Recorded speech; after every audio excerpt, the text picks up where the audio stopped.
Olha, o presidente dos Estados Unidos, Donald Trump, afirmou que as negociações comerciais entre os representantes do país e os da China estão indo bem em Londres. E para falar sobre essas expectativas em potenciais decisões comerciais, eu converso agora com ele, professor de Economia Internacional do INSPER, Roberto Dumas. Professor, muito obrigada pela companhia. Nessa terça-feira, um ótimo dia para você. Bom dia, Débora. Sempre um prazer estar com você e com a Cinene Mani. Professor, vamos lá, né? Eu já quero trazer um pouco desse contexto geral dessas conversas que estão acontecendo agora, né? Que marcam, aparentemente, marcam um esforço para poder reduzir um pouco essa escalada, né, dessas tensões comerciais entre os dois países. Mas qual que é a avaliação inicial que você faz sobre esses sinais, né, que vêm dessa primeira rodada de negociação que a gente teve nessa segunda-feira?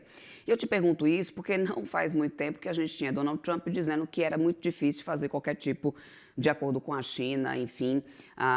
Ele gostava muito do Xi Jinping, mas dizendo que era muito difícil fazer qualquer tipo de acordo com a China. Ontem ele já falou que as negociações estavam indo bem. Houve algum avanço concreto ou ainda predomina discurso político nessa história, né? Estratégia de negociação nessa história toda, professor? Já existe, obviamente, a estratégia de negociação, mas provavelmente o que eles estão discutindo em Londres agora não é um acordo enorme de reduzir tarifa de um lado para o outro. Provavelmente você tem dois eixos aí, dois pontos cruciais.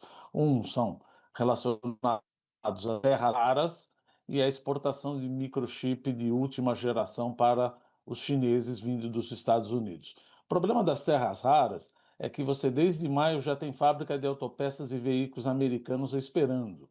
E quando a gente fala terra rara, ela não é tão rara assim, são mais ou menos 17 elementos químicos, lítio, vanádio, cobalto, níquel, platino e nióbio, que é usado em vários setores macroeconômicos, microeconômicos, como celulares, TVs, computadores, turbinas eólicas, aparelhos de imagem, bateria e defesa.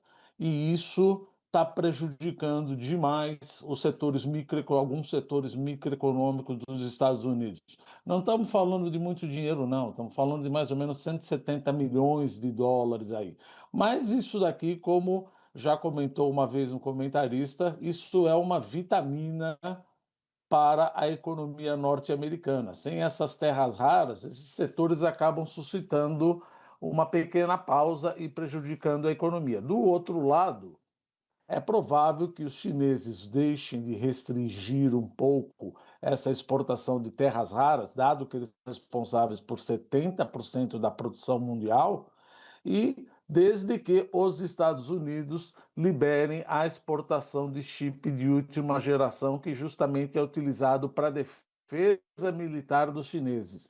Então, eu acho que a conversa em Londres rola muito mais nesse sentido, de a disputa entre exportação de terras raras da China para os Estados Unidos e liberação de chips de última geração dos Estados Unidos para a China. Não vai ser fácil, porque os chineses pegaram no tendão de Aquiles dos Estados Unidos. Falou: olha, não é muito valor, mas sem essas terras raras fica muito complicado vários setores da tua economia se mexer. Por isso que Xi Jinping fala que os chineses não são fáceis. E não são fáceis mesmo. Veja, você colocou uma tarifa de 125 e depois foi para 145, os chineses desde 2024 falou: olha, já que você vai colocar a tarifa, eu vou pegar justamente no teu tendão de Aquiles, que é nas partes de terras raras. O valor não é alto, 170 milhões, mas o monopólio total da exportação disso daí chega a ser da China.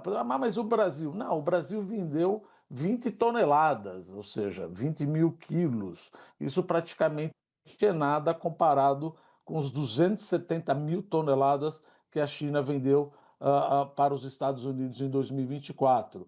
Então, eu acho que é uma, entre aspas, obviamente, que é uma reunião, mas não é uma reunião ainda para decidir, na minha opinião, se Uhum. vai baixar de 30% para 10% de um lado para o outro, Débora. Eu acho que é muito mais em terras raras e chip de alta geração. Uhum.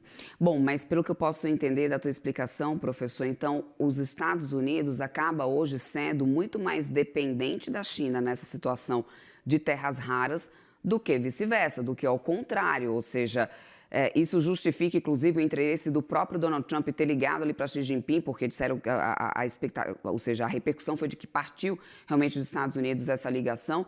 E até que ponto, então, a gente pode, nesse momento, avaliar como realista essa ideia e esse objetivo dos Estados Unidos de se tornar autossuficiente, autoprodutor, já que existe essa dependência tão grande, principalmente em questões de terras raras, que, lembro, não é só na China que Trump tenta negociação, na Ucrânia, recentemente, isso também foi utilizado como moeda de negócio, né? Veja, para você ser autossuficiente, que nem eu falei, terras raras não são raras na realidade. É o processo de produção e implantação, demora Sim. de 5 a 10 anos. Então, se você entrou na briga e ainda vai esperar 5 a 10 anos para ser autossuficiente, fica problemático essa situação aí. Agora, por que que Trump ligou primeiro para os chineses? Bom, na minha experiência parca de China que eu tenho, apesar de ter morado lá, é o seguinte: o chinês dificilmente iria ligar para Trump, porque ele não queria perder a face, que é a cultura do chinês, o Mianzi, a face. E dado que quem começou a guerra comercial foram os Estados Unidos, era importante, perante a cultura chinesa confucionista, que Trump oferecesse a face para o Xi Jinping, ligando primeiro e oferecendo uma oportunidade de negociação.